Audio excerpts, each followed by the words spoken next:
For joining me, everyone. Charles Moscowitz here. Transhumanism, the belief in or theory that the human being or the human race can evolve beyond its current physical and mental limitations, especially by means of science and technology. This is a new science that is all the rage right now over at MIT, which is in my neck of the woods here in Boston. And it basically is an attempt to evolve the human species, in the direction of creating a new kind of man that combines the human being with technologies. A lot of the work was started by Ray Kurzweil back in the 1980s. Ray Kurzweil invented the talking book, a brilliant scientist and a professor at MIT. The talking book was to read books. We invented it for Stevie Wonder. Obviously, it's good for blind people. Great invention. But his followers have gone beyond the conventional and into a rather strange area, and that is literally re-engineering and rejiggering, if you will, the human being by combining the human body with computer chips and technologies to regulate the body. I mean, the idea is that it's kind of similar to the Nazi vision of the Übermensch, the perfected Superman. With all of these new technologies, presumably the human being could live to be 100, 200 years old, have perfect health because everything is regulated by internal chips, have super strength, have cosmic consciousness, be aware of everything, have access to all information. In other words, it's in a way it's a revisiting of the Garden of Eden, when the serpent told Eve, and then she transmitted it to Adam, that they could be as gods. This is a resurrection of that idea with the use of science and technology. Now, there's nothing wrong per se with some of the science that's being developed. That's good. Things that help improve your health, things that detect cancer, and the things that can detect heart disease and other diseases and help you regulate those things and make you stronger and make you healthier. But the agenda has to be looked at as part of this overall socialistic idea of controlling all of humanity and overthrowing God in heaven, which was the agenda of the serpent in the Garden of Eden. And I believe that transhumanism is just the latest manifestation of this agenda. This idea that if you can create and evolve a new human species, which is what this is, it's Darwinism on speed, then you can control that species. You can eliminate those who are not cooperating, those who are seen as less evolved. I mean, after all, the Darwinian theory isn't entirely a theory of breeding. You can control and transform the world by use of technology and create a utopian perfected society where, less numbers of people can have superpowers and become supermen. Now, people may think this sounds like science fiction. And, on the surface it is, but this has been the agenda of the world's elites for the past maybe 2 centuries, if not longer. It certainly was the vision of the occult, going all the way back to the various Greek worshiping cult worship schools, and it certainly is what the Torah warns us about when they warn us away from paganism and idol worship. These man-made entities and ideas that will overthrow God and create this new order on earth. But in the In the 19th century, they began to take on a scientific veneer, a sense of legitimacy. When in the hands of those elites who did want to control the world, I could contend, and who developed certain philosophies and modalities that would help them get there and would help them move in that direction. The transhumanist idea being only the latest. The big one, of course, in the 19th century, the mother of them all, was Darwinism. The idea that we're not created in the image of God, and thus imperfect beings who are here to know God and to try to live by his moral and ethical precepts and thus do good.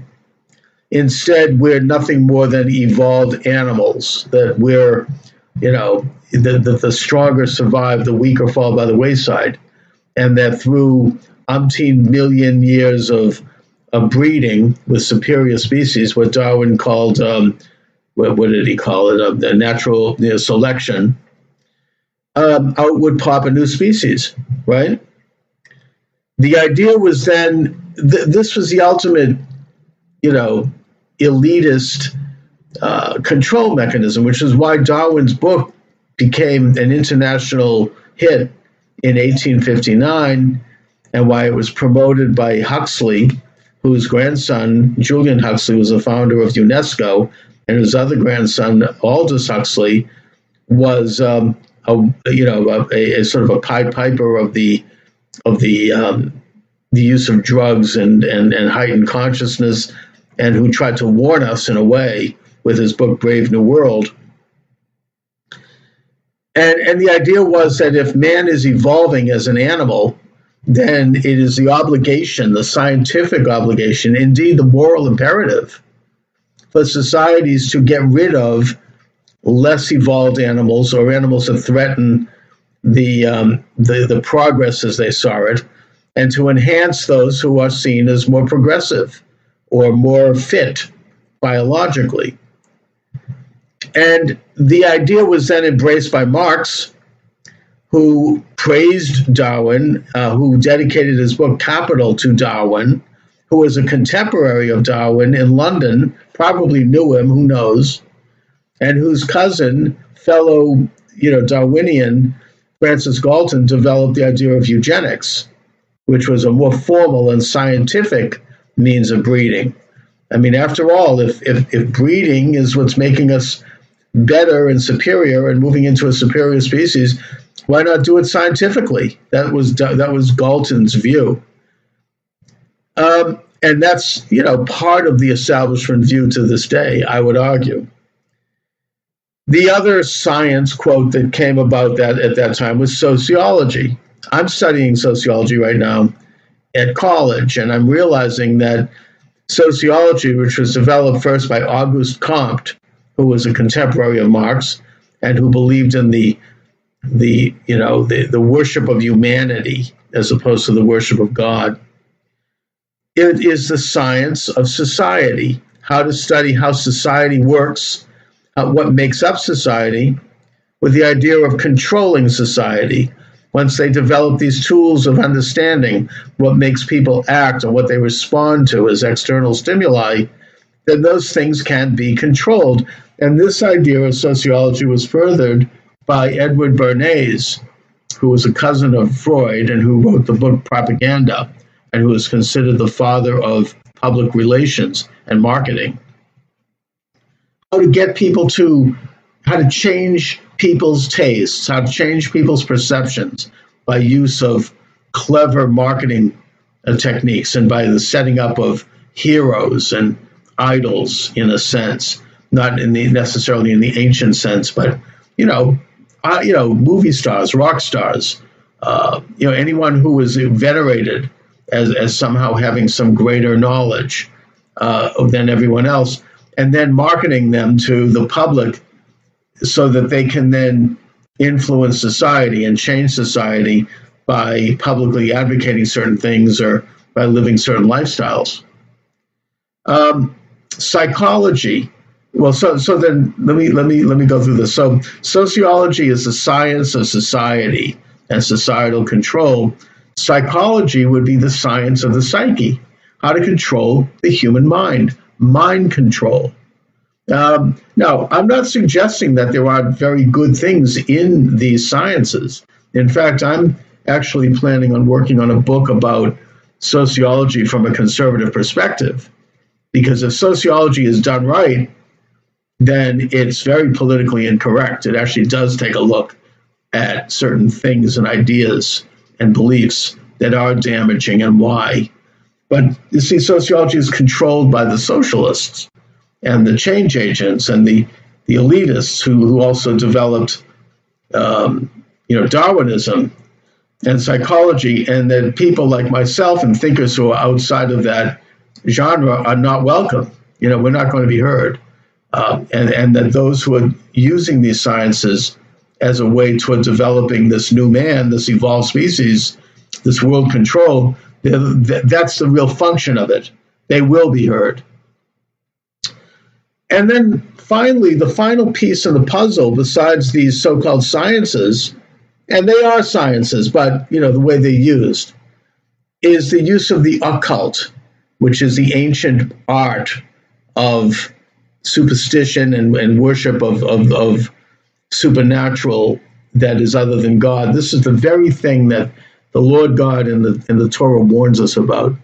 This is, star worship, astrology, belief in and worship of, pagan ideas that rival and that challenge the God in heaven. This is what the Talmud warns us about. Many people don't understand that the Talmud, when it talks about, non-Jews, it's not non-Jews it's talking about. It's pagans, not Christians, not people who believe in God. And when it talks about pagans, it's not talking about them necessarily as people. It's talking about the ideas and the beliefs that they've embraced that run contrary to what Dr. E. Michael Jones accurately calls logos, the belief in the order of the universe, the belief in reason, the belief that that the Lord God is a part of that logos, this idea that there is an existence, there is an objective moral code, that we are here to be conscious individuals who live by that code as best we can and improve life as individuals, not by force, but by being good people and by improving ourselves. And of course, for Christians, that means Jesus, which is great. But not to go there, the point is that the occult is the enemy of that. It was throughout the Torah, and it is today. And it was scientized in the late 19th century by Madame Blavatsky, Helena Petrovna Blavatsky, among others, who was this mystic from Russia, a Russian aristocrat, actually, and who introduced this idea called theosophy. And theosophy would be a part of Spiritism, which was the worship of, demons, basically. It's Satanism, all dressed up and sanitized as scientized, I would argue. It had been around forever, and it became more scientized at that point, and it dovetailed with evolution because they also believe in evolution. If you look at Blavatsky's classes, Isis Unveiled, it talks about evolving species and evolving races, in her case, very Darwinian. And that it was this particular belief system, that being theosophy, that would be embraced by the United Nations, and that is the formal religion of the United Nations. You can see it in their meditation room, which is no longer open to the public, and in the financial backers of that, which is called the Lucis Trust. It changed its name from Lucifer to Lucis in the 1920s, I believe, under the tutelage of the heir to Blavatsky, that being Annie Besant, I believe it was, or Alice Bailey. And so you have this today, this convening of these so-called sciences, which are all the study of how to control people through society, through psychology, through biology, as in the case of Darwinism, and through the occult, which removes the moral and ethical code of God and the Torah and replaces it with, hedonism, all the worship around idols, what the Talmud calls apikoros, which comes from the Greek word Epicureanism. It was a cult in the Greek school. And it's all converging now with this transhumanism, to bring things back to my original point, this idea that man can be evolved into a new species, that is the Superman, the Ubermensch. Certainly political movements like Nazism, which are entirely part of this socialistic experiment, and were totally on board with all of this. They certainly outright tried to implement that, as did the Soviets in this Homo Sovietica and this scientific socialism. And that the occult business has permeated our society through pop music, through rock and roll. The images are everywhere. It's a fascinating subject. I've just begun to study this in earnest. And they're all meant to essentially put a barrier between ourselves and belief in God, knowing God, which is really the purpose and the goal of Judaism and Christianity, and instead to become apparatchiks of this world order that seeks to control all aspects of human life and move us into some sort of a vague and fuzzy utopia of which they don't really even have any idea. Anyway, those are my thoughts on transhumanism today. Got a bunch of interesting guests coming up this week, so stay tuned. I usually do the show at 12 noon Eastern Standard Time. I live stream if I'm around. I'm busy often with other things, but I try to be consistent and do it Monday through Friday. And I have guests coming up, so you'll have to stay tuned for that. Please subscribe to my YouTube channel, Charles Moscowitz. Thanks so much for watching and listening. Have a great day.